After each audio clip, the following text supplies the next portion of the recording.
buenas. Me toca a mí enfocar tema crucial hoy en día en América del Sur. Respecto a la crisis económica que nosotros hemos observado en los últimos meses, claro que esta convulsión social proviene tanto de Asia, Europa, y luego se ha ido extendiendo por América del Sur, que comenzó en Ecuador. De ahí se traslada a Chile, y de Chile se traslada a Bolivia, y de Bolivia hoy se traslada a Colombia. Bueno, saben que Argentina ya tiene problemas desde el año 2000 y no ha podido superar ya durante casi 19 años. Se pensó de que con el gobierno de Macri, un gobierno bien de derecha, pensaba que iba a revertir la situación socioeconómica argentina, y lamentablemente no pudo. Y tal es así que ahora regresa otra vez el gobierno bueno. Ayer se inició Alberto Fernández en el gobierno, justo de la vicepresidenta tenemos a la ex vicepresidenta Cristina Kirchner. Bien, eso es lo que vamos a enfocar rápidamente. Ya acá tenemos justo, porque yo les estaba comentando con respecto a las protestas sociales. Tienen origen económico, obviamente. Posiblemente en Bolivia el origen ha sido un origen político. En el caso de Ecuador fue que ha tenido un déficit fiscal sostenible. Tenía también un problema de deuda externa también muy alta, debido a que en los últimos 10 años en Ecuador se ha elevado su déficit fiscal y por tanto se eleva su endeudamiento. Y cuando los países ya no logran emitir bonos, que es lo más sano, los famosos bonos soberanos, ya no hay confianza en los agentes económicos, los bancos, las personas naturales, etc. No les queda otra alternativa que caer en las garras del Fondo Monetario Internacional. Y ya sabemos lo que dice el Fondo Monetario Internacional. Es cierto, presta una tasa de interés más barata, pero también te condiciona. Pero ya sabemos la historia. Sí le prestó para estabilizar su balanza de pagos. Y bueno, pero el Fondo Monetario Internacional le dijo, ¿sabes qué? Ya hace 40 años que tienes subsidiado tu combustible, el petróleo, eso me tienes que levantar. Y sucede que cuando se le quita el subsidio a estos productos derivados del petróleo, sube inmediatamente los pasajes y el costo de esta energía es gran parte formadora de todos los precios de los bienes y servicios, incluidos los salarios, por lado de los pasajes, por ejemplo, ¿no? De los transportes, fletes, de los bienes y servicios. Y se elevó los precios.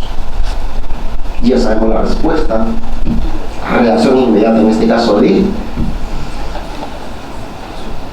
los, en este caso, ecuatorianos. Tal es así de que ha tenido que echar, ¿no? Pero obviamente que también Fondo Monetario Internacional, que administra el capital de los 193 países del mundo, de alguna manera tiene que garantizar el retorno. Entonces, su política fiscal, ¿no? Sus finanzas públicas, si es sostenible, obviamente tiene que reducir el gasto público, eliminar los subsidios.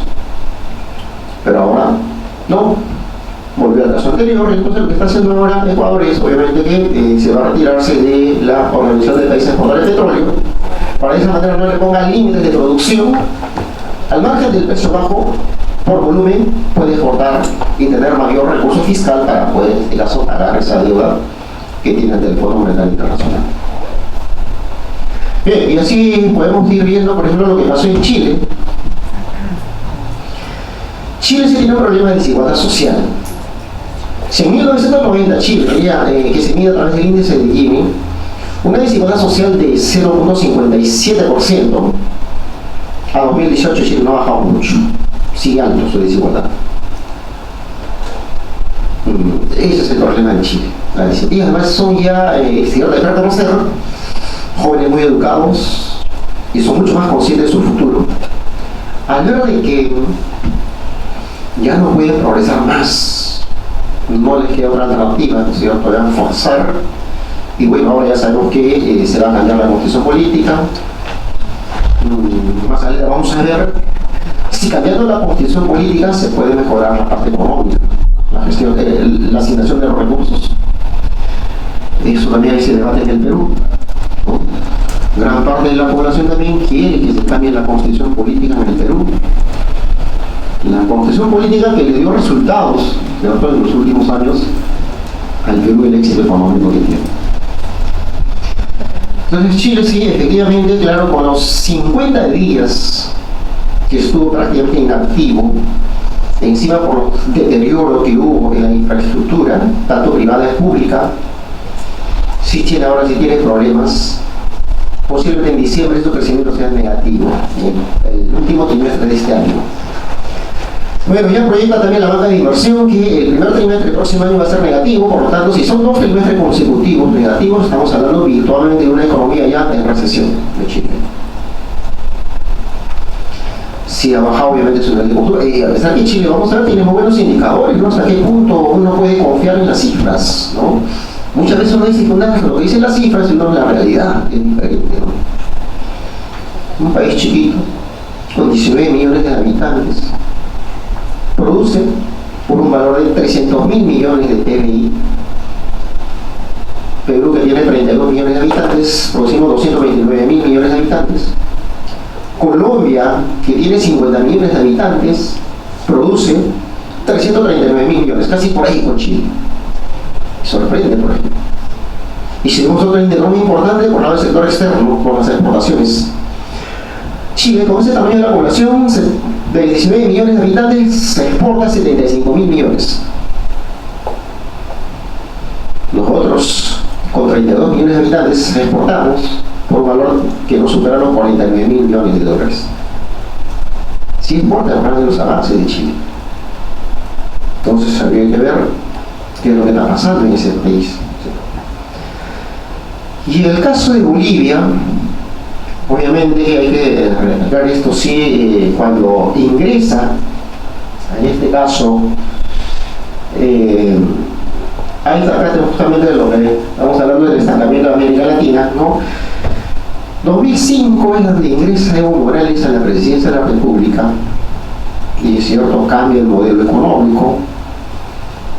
Sigue siendo economía social de mercado, lo que sucede es que ahí le da más Estado y poco protagonismo al sector privado. Ahí es diferente en el caso. Entonces, en algunos casos, cuando se habla más empresa privada, menos Estado, le hablamos de neoliberalismo. O al revés, cuando hablamos más Estado, menos empresa privada, estamos hablando de estatismo, ¿no? Cuando no es así. Sigue siendo economía de libre mercado, una economía obviamente que comparte roles el Estado con el sector privado. Bueno, ¿por qué América Latina se estanca? Tiene que ver el sector externo. Los vientos favorables para América Latina se dan hasta el 2013. El superciclo de las exportaciones de materias primas favorecen a estos países. Algunos países sí aprovecharon. Caso Perú, llegó a acumular reservas internacionales. Perú en el 2001 tenía una reserva internacional que no pasaba los 9.000 millones de dólares. Bolivia tiene actualmente sus reservas de 9.000 millones. Claro, un país chiquito obviamente, pero 9.000 millones tiene Bolivia. Su política cambiar es tipo cambio fijo, obviamente quedó después, ¿no? Perú ahí donde aprovecha para que la moneda no se deprecie a comprar, ejercer la demanda para que el tipo de cambio no se caiga mucho. Y claro, Bolivia ellos sí van a aprovechar. Es cierto, aprovechar los mayores ingresos para darle protección social a la gente más vulnerable, pero eso también tiene sus costos que se reflejan en el gasto público y en el déficit fiscal insostenible cuando comienza a caer, en este caso, los precios de las materias primas en el mercado internacional. Eso es lo que ha pasado con los países de América Latina. El superciclo de las exportaciones se acabaron en 2013. Y a partir de 2014 comienzan a bajar los precios. Por lo tanto, países que antes producían más, producen menos, si producen menos, recaudan menos impuestos y tienen menos recursos para poder, en este caso, sostener la política social que ya había avanzado en este caso, como Bolivia, por ejemplo, ¿no? Y por eso que en los últimos años Bolivia deja un déficit fiscal que ya supera el 8% del PBI. Por eso los analistas sostienen que Evo Morales, que ha forzado en este caso esta reelección, sí o sí iba a estallar ya la crisis económica de Bolivia, porque es insostenible con menos 8% de déficit fiscal y encima su deuda pública está por encima del 35% del PBI. Creo que todavía un poco manejable, pero está un poquito más alto. Bueno, obviamente que el Perú en esa parte estamos bien, ¿no? Estamos con un 27% del PBI, sabiendo que no debemos de pasar del 30%. Jóvenes, y además América Latina ya comienza a crecer en 0.3% para este año, y en la práctica ya la CEPAL, la Comisión Económica para América Latina, le da 0.1%, casi nada, crecimiento para América Latina. Y ahí vemos en las últimas cifras que varios países comienzan a retroceder. Entonces es el malestar económico que se da en estos países, se demuestra por lado del empleo, por lado de los ingresos, falta de demanda y obviamente otra vez, ¿no es cierto?, va a subir el nivel de pobreza en estos países. Y en el caso de Perú igual. Para que tengan una idea, jóvenes, tenemos ahí en la data del 2001, la economía mundial crece en 3,8% en promedio. Hay una excepción 2009 por la crisis económica mundial. Y bueno, ya hoy en día, ¿no? Según la economía mundial,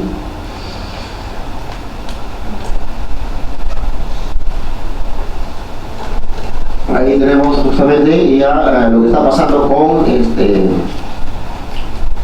vamos a ver la parte de la economía mundial. Procedemos.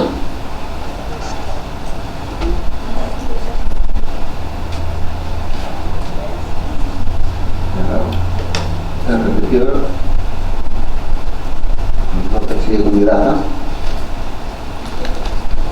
Ya, pasamos acá en todo caso. Vea, pero les digo la economía mundial.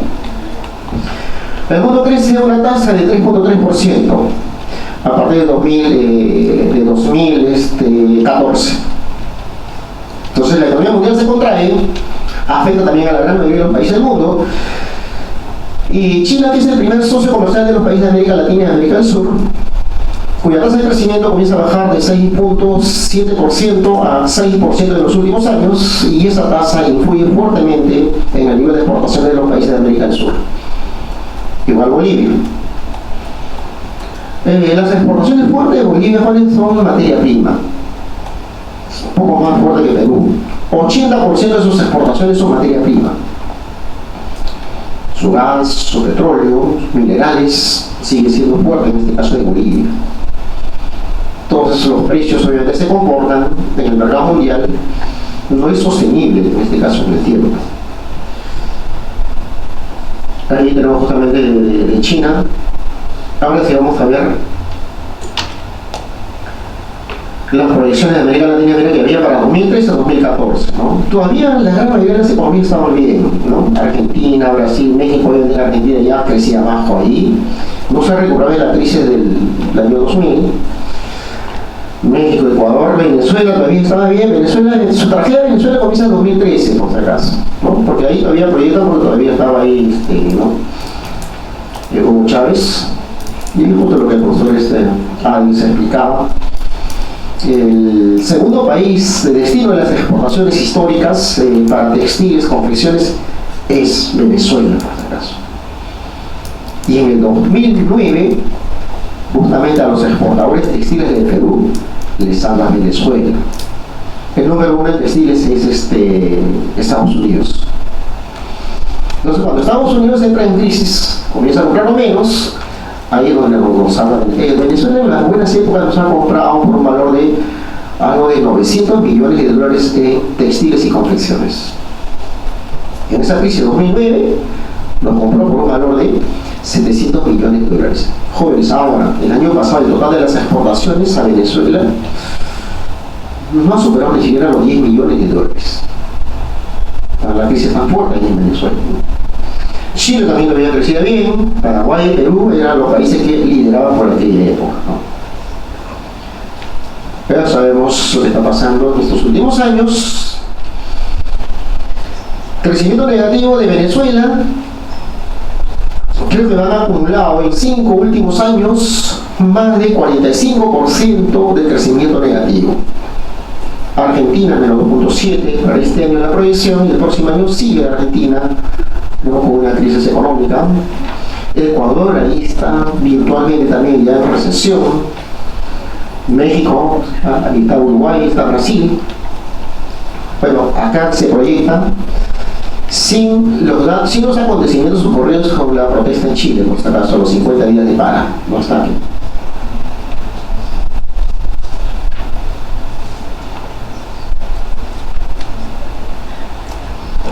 Vamos a ver entonces la desigualdad en América Latina, ¿no? Este es el problema, es una herencia colonial que nos ha dejado jóvenes.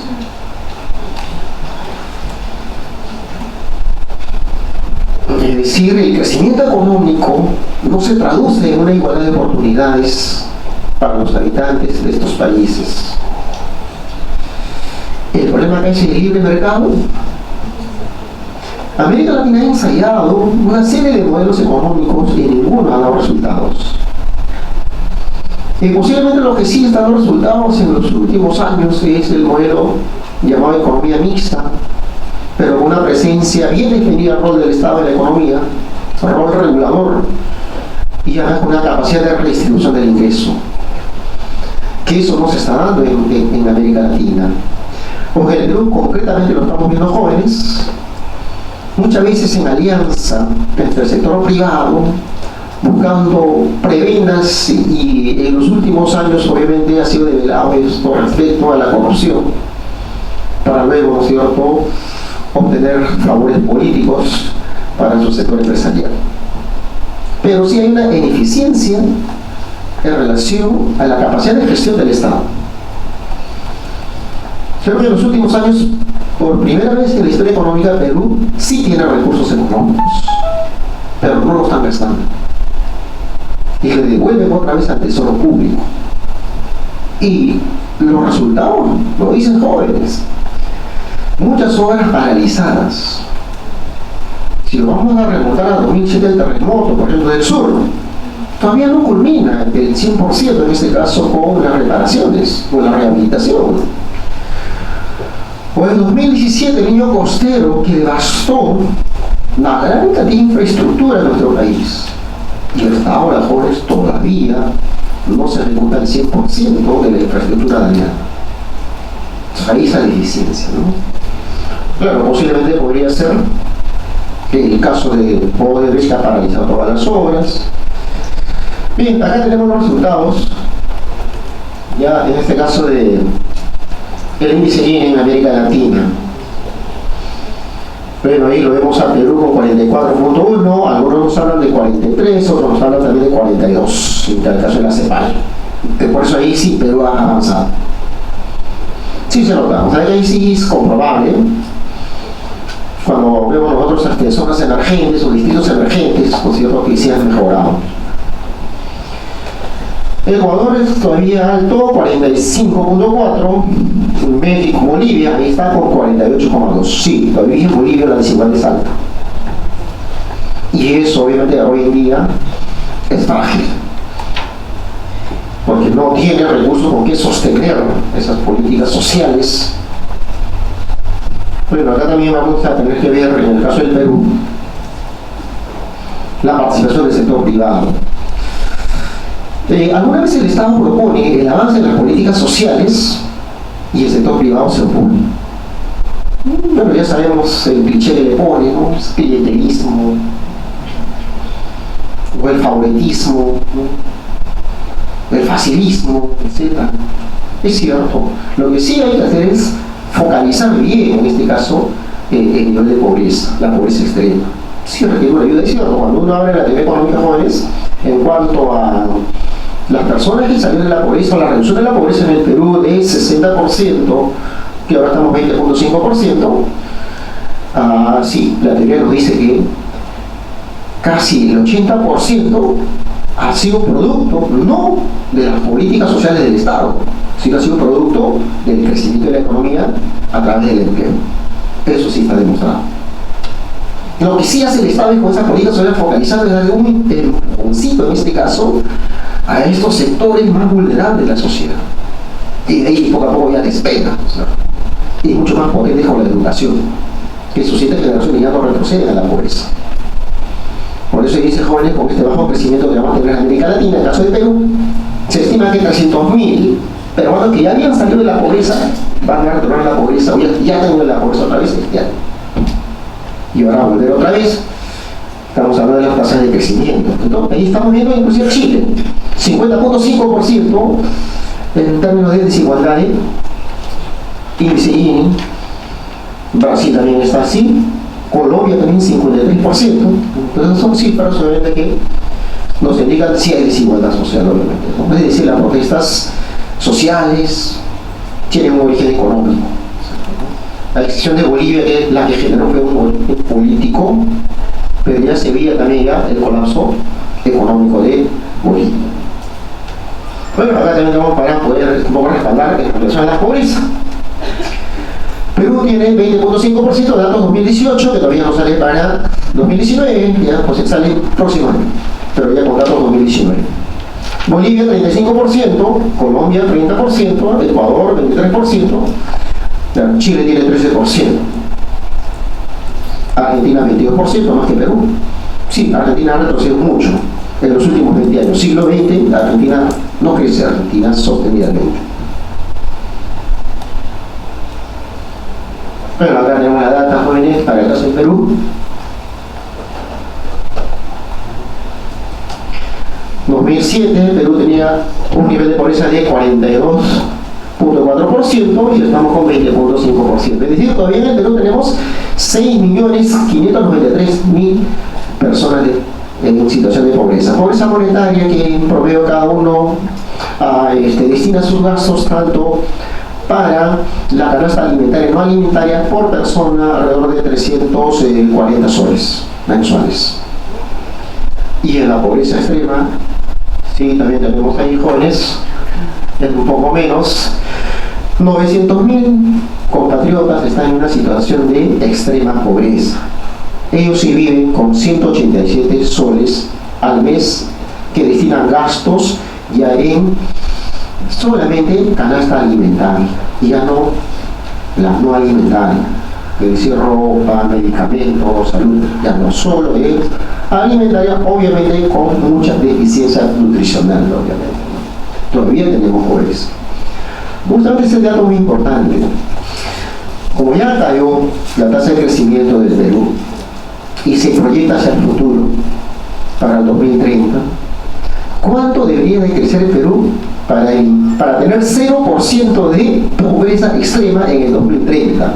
Porque así nos pide ya las Naciones Unidas a través del programa de las Naciones Unidas para el Desarrollo, ¿no es cierto?, el llamado desarrollo sostenible, ¿no es cierto?, ¿no? Ya, Perú debe crecer más de 5%, ¿no? Y ahora estamos creciendo a 3.5%. Si crecemos a 3.5%, todavía vamos a tener cerca de 500.000 peruanos en extrema pobreza. O sea, lo vamos a poder eliminar todo. Y más bien, la desigualdad de ingresos sí se va a incrementar fuertemente. Un ejemplo, los más pobres en Chile ganarían un promedio de, en términos de dólar per cápita de PPA, la paridad de poder adquisitivo que se usa para estos indicadores de comparaciones internacionales. Perú todavía no superaría los 3.500 dólares los más pobres de ingreso per cápita en el año 2030. Y los ricos tendrían poquito más de 84.000 dólares al año, y superando a los países como Noruega, por ejemplo, ¿no?, que ese índice de desarrollo humano otra vez ratificado en el primer puesto, por si acaso, Noruega, ya en índice de desarrollo humano. Recientemente ha sido publicado, jóvenes. Ya, esto ha salido recién el día jueves. Ahí sí, obviamente que Estados Unidos está en el puesto 16, sorprende. Estados Unidos en el índice de desarrollo humano está en el puesto 16. Perú ha avanzado. Si antes tenemos en el puesto 89, ahora estamos ya con 7 posiciones, 82, por ahí estamos. Avanzado. E inclusive, para calcular se usan 3 indicadores importantes para esto. Se usa el nivel de educación. El Perú ya sube a 15 años, es decir, durante el promedio, el peruano estudia 15 años. En el año 2000 estábamos con 9 años. Es decir, sumando primaria y secundaria, que son 11, ni siquiera se lleva el promedio de todos los peruanos. Ahora el nivel de educación pasa más, 15 años. Y la esperanza de vida, que es bien por lado de la salud. Esta esperanza de vida, jóvenes, ha aumentado de 75, ahora estamos en 76. O sea, aquí se refleja una mejora por ese lado. Y el otro es el ingreso per cápita, que también ha aumentado un poquito más de $12.000 en este caso, por PPA, paridad de poder adquisitivo, ¿de acuerdo? En América Latina, Chile está como número 1 con 0.84 de índice de desarrollo humano. Bueno, obviamente que acá Bolivia aparece en uno de los países últimos acá en Sudamérica, por si acaso. Y ahí le sigue Venezuela, le sigue Ecuador. Venezuela ya se nota también el caso de índice de desarrollo humano que retrocede fuertemente, ¿no? Hay una forma de ver también acá que tenemos a países en la Alianza del Pacífico, su nivel de producción, y también podemos ver ahí su nivel de exportación. Ahí, como ya les mencioné, Chile, una población de 19 millones produce $300.000 millones. México, más de $1.200.000 millones, claro, una población también de 125 millones. Bueno, Perú 32, 229 millones, ya les mencioné, y Colombia, con 50 millones de habitantes, 337 millones de PBI. En el ranking exportador, Perú ocupamos el puesto 51, alrededor de 193 países. Colombia está con 13, 56, México está con 13, Chile está con 41. Claro, exporta fuerte, $75.000 millones, jóvenes. Un saldo comercial positivo, claro, Perú también tiene positivo, pero muy poquito, ¿no? Chile tiene un saldo comercial de $24.000 millones, superávit comercial, cifra 2018 por este caso, y Perú tiene $5.000 millones de saldo comercial.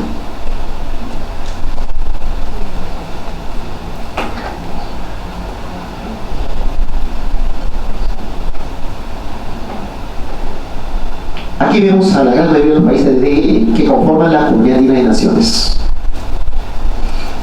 Bolivia. PBI de Bolivia, jóvenes, 42 millones. Pero una población de 8 millones, una población de 11 millones de habitantes. ¿Cuál es el nivel de exportación de Bolivia?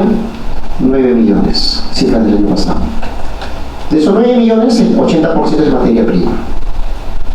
Productos mineros y también hidrocarburos, gas y petróleo. Saldo comercial, Bolivia ya tiene déficit comercial desde hace 5 años. Es decir, el superciclo de las exportaciones sí le está afectando fuertemente a Bolivia. Bueno, uno de los pocos países en América del Sur que mantiene todavía un superávit comercial es Perú. Lo tendremos este año y también el próximo año. Solo 2 años, 2014 y 2015, tuvimos déficit comercial.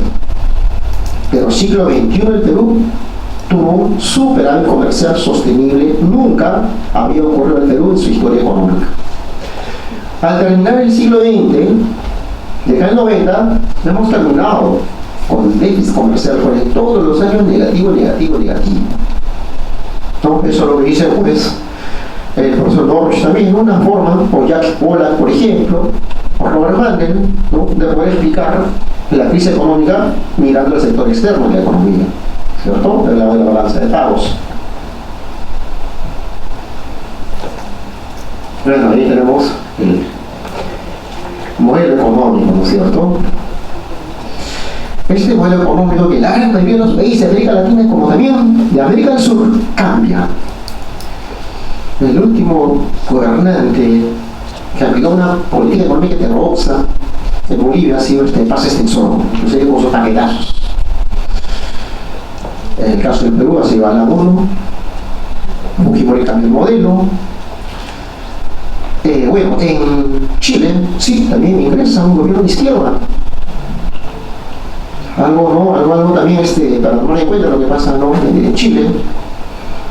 Comienza Frei, Bachelet también supongo que sigue esa misma línea, esa misma tendencia, lo vamos a ver. Entonces, como ya les decía aquí, el problema es si hay crecimiento económico, si hay recaudación fiscal. El problema de jóvenes es cómo usar ese excedente económico en la redistribución del ingreso, pero ya a favor de cubrir o un poco bajar la brecha social que existe en el país. Ese es nuestro reto para nosotros. Es cierto, algunos gobiernos han avanzado en la política social, fuertemente criticado por el sector empresarial, por el inconvenientes, obviamente, pero hemos visto que Perú aún así ha avanzado en algo en las políticas sociales. Sí, está un poquito más focalizado, más sostenible. Un ejemplo que les voy a contar en las zonas rurales, para un poco disminuir el problema parroquial en las zonas altoandinas que cocinan con leña, depredan el medio ambiente, el estiércol, etc. Y la casa, ¿no es cierto?, no tiene suficiente ventilación. Alan Mono, Pilar Lores, llevaban las cocinas mejoradas, pero igual no se acostumbran a la gente. Bueno, ya Ollanta le regala una cocina a gas con su balón de gas y subsidiado con 12 soles compran menos. Eso sí es más práctico, ya se han acostumbrado. Siempre hay esa resistencia al cambio. Entonces ya no están talando sus árboles, entonces va mejorando un poco, inclusive las enfermedades bronquiales han bajado un poco en esas zonas altoandinas. Esta es la política sostenible, jóvenes, que estamos viendo justamente. La quiere transmitirles que en otros países no es consistente, ¿no?, es muy frágil. Bueno, hay que producir más también implica más empleo. Jóvenes, otra vez en América Latina está subiendo el desempleo. ¿Ya? Tenemos, ¿cierto?, a libre mercado también se aprovechan los empresarios, tejen nexos con la clase política, ¿cierto?, para poder obtener prebendas económicas.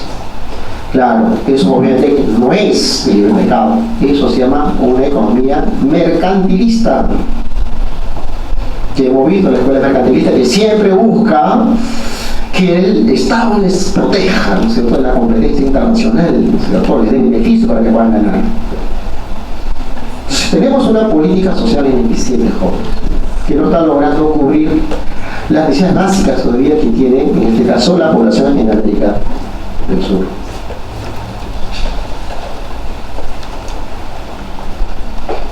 Esto es lo que nos estaba mencionando con respecto a Perú.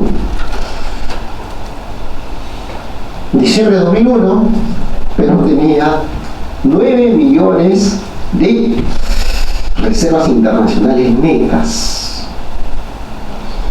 Bueno, ahora tenemos más de 68.000 millones de dólares. Es una de las fortalezas. Y sigue Perú atrayendo inversiones extranjeras, jóvenes. A pesar de, con nuestros problemas, que no es una maravilla tampoco en Sudamérica, ¿no?, sigue atrayendo capitales de largo plazo que ingresan al sector real de la economía. Eso sí genera empleo, pero las inversiones en cartera, llamados en bonos y acciones, eso no genera mucho empleo, entra poco, es no mucho. Ya sabemos de que ni primeras señales de crisis económica que se manifiestan en el país son las que vuelan a otros países. Por eso también se les llama capitales golondrinos. Y esta reserva, como les digo, no tiene los demás países. Argentina en los últimos 4 meses perdió 30.000 millones de reservas internacionales y por eso que su tipo de cambio sigue subiendo. Ya pasó ya los 60 pesos por si acaso por dólar. En Bolivia igual, encima tiene una política cambiaria de tipo de cambio fijo. ¿No? Tipo de cambio fijo. Chile sí, desde 2015 comienza a implementar su política social. Tal es así que en su presupuesto asigna el 68% para gastos sociales, educación, salud y también para el sector más vulnerable. Pero aún así Chile no ha avanzado por ese lado, sigue siendo lento a través del índice Gini, nosotros que vemos a Chile. A ver, Bolivia, no podemos soslayar aquí. 2005 gana Evo Morales con el 54% del electorado. En la reelección 2009 aumenta 64%, 2014 63%, ya sabemos las últimas, pero ya había forzado obviamente, ¿no? Por eso también se cuestiona Bolivia. ¿El Estado boliviano es democrático o no es democrático? En términos simples. Dice, cuando ya logra forzar las instituciones, salta las vallas legales y dice, ya no, ya se convierte ya en autoritario. Sabemos en qué termina, pero su fuerte, como les digo, ha sido sus exportaciones minerales y también de hidrocarburos. Es cierto, no llegó a privatizar, también llegó a estatizar a través de las empresas públicas y en algunos casos, sí, Bolivia lo que hizo es subir, como hizo también la parte de Ollanta-Humala. Cuando el precio de las exportaciones de materia prima comenzaron a elevarse y se elevan las ganancias de las empresas mineras, buscan grabarle sobre ese excedente, ¿no es cierto?, un adicional. Al fin no se pudo, pero voluntariamente los empresarios privados comenzaron a dar. Pero en Bolivia sí grabó fuertemente. ¿No? Sí grabó, creo que ya nos va a lo mencioné en la anterior conferencia. Luego elevó fuertemente lo que acá le llamamos el 29.9% de impuesto a la renta de tercera categoría por las ganancias. Eso allá en Bolivia lo elevó creo que hasta 70%. ¿No? Me preguntan. No se fueron. Siguieron operando ahí. Implica que sí le da ganancia, obviamente, a pesar de pagar tanto, ¿no es cierto?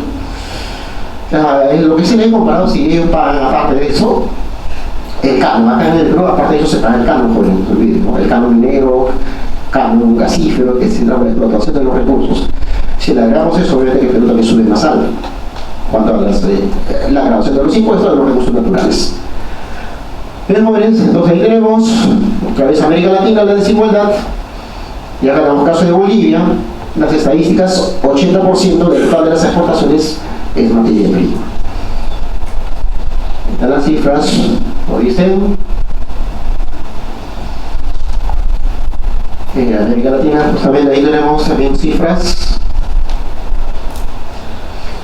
Perú, 48.000 millones. México, 450.000 millones. Colombia, 40.000 millones. Venezuela, 30.000. Ha bajado fuertemente Venezuela, ¿sí? Ecuador, 18.000 millones. Encima Ecuador también está perdiendo reservas. Estos son datos, países más endeudados en América, ¿no? Es Argentina, 95% deja Macri al actual presidente que deuda, pensaría bajar, ¿no? Brasil también, Uruguay, Salvador, Perú está con 27%, ya le dije ya Bolivia con 35%. Acá tenemos inclusive los datos de los países de América Latina, una deuda bruta más alta, ¿no? Brasil, Argentina encabeza la lista. Perú, ahí todavía tenemos 20%, mira, de 2017 a 2018. Datos en este caso de la Comisión Económica para América Latina, CEPAL. Este es el caso del Perú, resultado económico, es cierto, tenemos problemas, pero es controlable. En los últimos años tenemos déficit fiscal. Creo que ya no vamos a acostumbrar a convivir con déficit fiscal hasta posiblemente 2 o 3 años más, ¿no? Esa es la deuda pública de Perú, que está en varios países de América Latina. Brasil encabeza siempre la lista, Chile y Perú empatan. Y las reservas internacionales, Perú es número 1 en América Latina. Brasil, que tiene una economía más grande, 220 millones de habitantes, tiene solamente 20.400 millones de reservas internacionales. Colombia bajísimo, Chile también bajísimo. Ya ni hablar de Bolivia, ¿cierto? Bueno, son datos que habíamos pasado ahí que confirman que el Fondo Monetario Internacional. La última, la de esto es la de octubre, ya que es el último informe del Fondo Monetario Internacional, que después ya lo va a hacer el próximo año, ¿cierto? Ahí vemos otra vez Argentina. El mayor desempleo que tiene en Sudamérica es Argentina, que pasa, ¿no?, el 10% de su población económica activa, ¿no? Y ahí lo tenemos también a los países como Chile, también está aumentando en Chile. También tenemos ahí en Ecuador. Bolivia está un poco bajo todavía su nivel de desempleo, ¿no? Bien, jóvenes, esto es lo que quise compartir con ustedes y espero algunas preguntas, inquietudes que tengan. Gracias.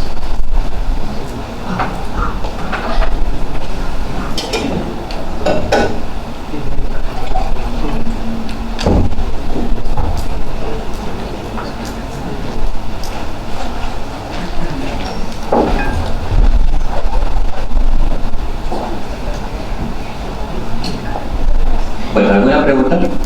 ¿Quieren formular, por favor? Dos nada más, para poder continuar. Pensé que sobre las dos cosas. ¿O bien entendieron o bien no entendieron? Profesor, buenos días. Le quería hacer una consulta respecto a la situación de Argentina actualmente. La única forma que salgan de ese contexto económico es adaptando sí o sí las condiciones del Fondo Monetario Internacional, o usted ve otra forma de que puedan salir de esa crisis. Buena pregunta. Bueno, ¿qué lecciones nos deja no solamente esta crisis, sino las otras crisis? Que no aprovechamos los buenos momentos de la economía. Claro, en el caso de Perú, le faltó completar con las reformas económicas apropiadas. En Bolivia pasa lo mismo. Ese es el común denominador en estos países. Cuando tienen altos ingresos, no aprovechan tener, en este caso, un crecimiento sostenible, pero para eso necesitan hacer reformas y no depender de las circunstancias internacionales.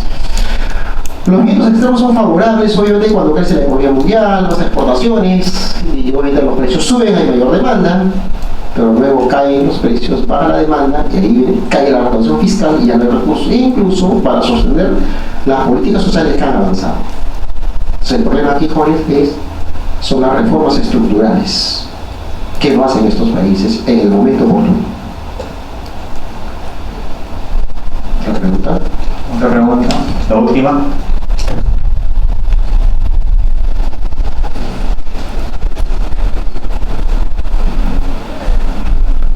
Profesor, respecto a la economía boliviana, usted mencionó, ¿no?, que se redujo la pobreza. Respecto al año 2005, cuando Evo Morales asume el gobierno, y hasta la fecha, ¿en cuánto redujo la extrema pobreza? Porque el gobierno de Evo Morales hace un par de años habló inclusive de que la pobreza extrema habría desaparecido en Bolivia, porque el gobierno de Evo Morales otorga una serie de bonos y subsidios, ¿no? Esa es mi pregunta. Bien, muy buena pregunta. Sí, en 2005, extrema pobreza, Bolivia tenía alrededor de casi 30%. Sí ha reducido, pero no ha desaparecido. Las estadísticas dicen que tiene 15% todavía de extrema pobreza. Perú tiene 2.8%.